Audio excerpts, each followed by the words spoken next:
Party. आज की जो ये प्रेस कॉन्फ्रेंस है ये इस हवाले से दी गई है कि जो इंजीनियर साहब के तरफ से ये कहा गया था कि मैं रिजिग्नेशन पेश करूंगा। इस हवाले से पार्टी ने ये फैसला ले लिया कि हम लोग अपने लोगों से बात करेंगे, इंटरेक्ट के साथ बात करेंगे और जो हमारे डेलीगेट्स हैं उनसे बात करेंगे कि इस हवाले में हमें क्या करना चाहिए। इस हवाले से हमारी ये राय रही कि हमें वोटिंग करनी चाहिए बैलेट बॉक्स के ज़रिए में। तो हमने कल यहाँ पे ऑब्जर्वर्स की निगरानी में पूरा दिन हमने इस पे डेलीगेट जो हमारे हैं पार्टी के ऑफिस पे आके हमने इसका वोटिंग करी है और उस वोटिंग का जो भी आउटकम है वो परवेज साहब आपको ब्रीफ करेंगे।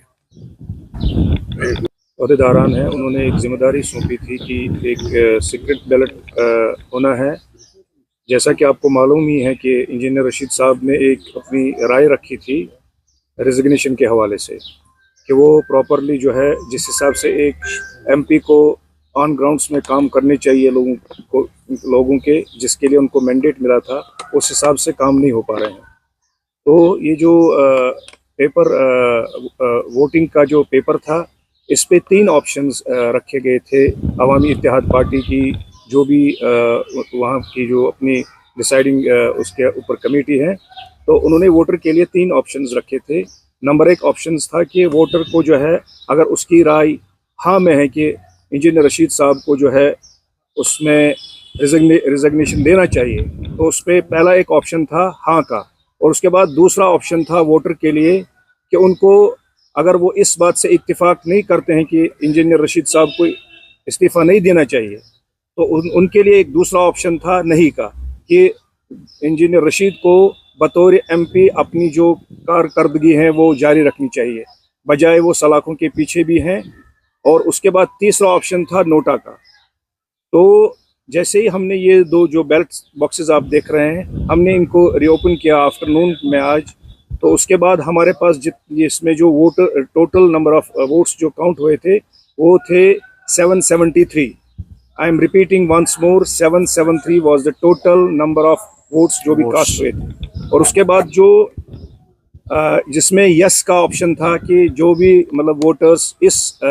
में इत्तेफाक रखते थे कि इंजीनियर रशीद साहब को बतौर एमपी रिजिग्नेशन पेश करना चाहिए था वो 24 वोट थे, 24 वोट्स।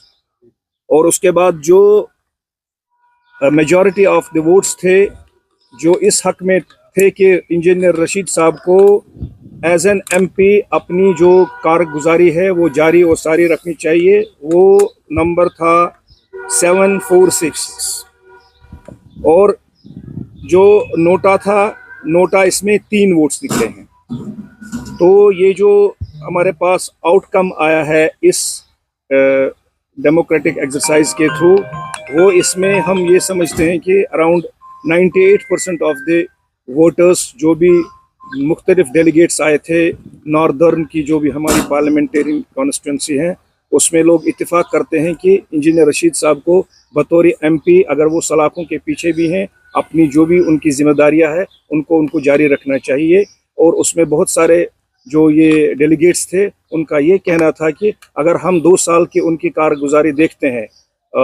चाहे वो हेल्थ के हवाले से हो चाहे वो एमपी लेड फंड्स के हवाले से हो और जो भी दूसरे हम इंफ्रास्ट्रक्चर के हवाले से काम देखते हैं उसमें लोग बहुत ज़्यादा मुत्तफिक थे और वो इस राय में यकीन रखते हैं कि इंजीनियर रशीद साहब ने यहाँ की आवाम को पार्लियामेंटेरियन क्या कर सकता है वो पहली दफ़ा देखा है। बल्कि बहुत सारे लोग तो ऐसा भी कहते थे कि एमपी लैंड फंड्स के हवाले से हमें इतनी अवेयरनेस नहीं थी जितनी हमें इंजीनियर रशीद साहब को जो हमने अपना एक नुमाइंदा वहाँ की पार्लियामेंट में भेजा है उसके बाद हमारे सामने ये चीज़ें आ गई हैं और इससे ये मालूम होता है कि उनको अपना जो काम है वो करना चाहिए।